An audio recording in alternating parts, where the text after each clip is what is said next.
Totoo nga ba na itong si Jana Del Cardel ang magiging bagong coach ng Magnolia Chicken Templados? Yan ngayon ang usap-usapan dito sa social media pagkatapos tanggalin itong si Jana Del Cardel mula dito sa Terra Firma Jeep. Ang record ni Cardel dito sa Terra Firma ay 30 wins at 113 losses. Pero ang sabi nga nung iba, kung hindi naman pinamigay ng Terra Firma yung mga players nila, baka nagkaroon ng mas magandang performance itong si Cardel.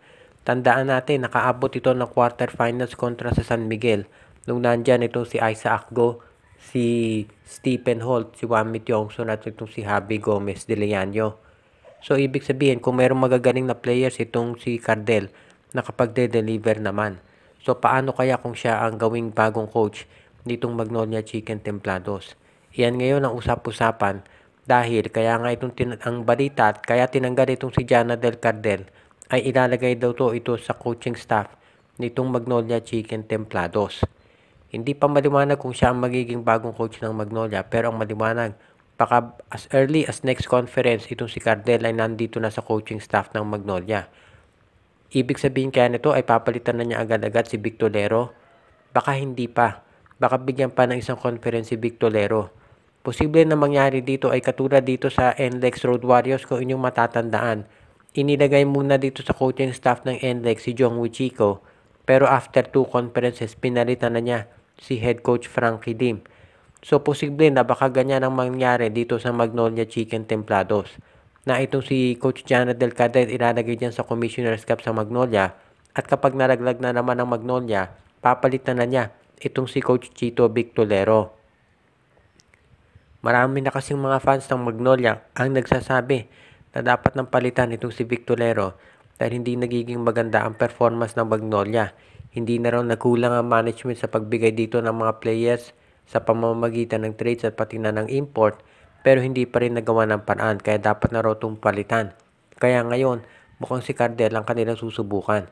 Totoo, itong si Jana Del Cardel ay isa doon sa mga coaches na dapat bigyan ng isa pang tsansa. Dahil tandaan natin, si Coach Chito Victolero, nanggaling din naman yan dito sa Kia dati.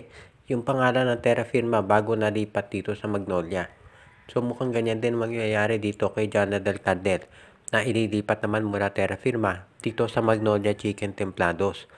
So ito aabangan natin kung ano ba magagawa ni Cardel kapag siya ay nandito sa Terra Firma o dito sa Magnolia Chicken Templados.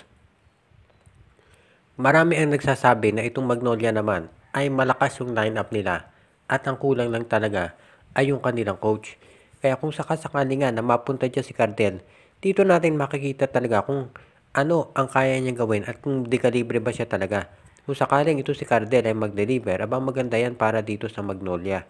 Kaya ito ay isang oportunidad para dito kay Jana Del Cardel na ipakita na kaya niya talaga mag-deliver para dito sa Magnolia Chicken Templados kapag siya ay ginawang head coach dyan.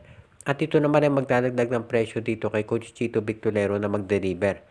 Sa totoo lang, ang tagal na nito si Victolero sa Magnolia, ilang taon na yan dyan. Pero hindi napapalitan. Ibig sabihin, binigyan na siya ng maraming pagkakataon ng management para mag-deliver ng kampyonato. Kapag ito si Cardel ay lumipat dito sa coaching staff ng Magnolia, sigurado maiintindihan ni Victolero na yan ay pwedeng pumalit sa kanya. Kaya iyan ang sa tingin ko, magbibigay ng inspirasyon dapat dito kay Victolero na gawin na ang lahat para siya ay makapag-deliver ng kampyonato. Kung hindi, baka siya matanggal sa pwesto. Kaya ito nga abangan nating development dito sa Magnolia ngayon.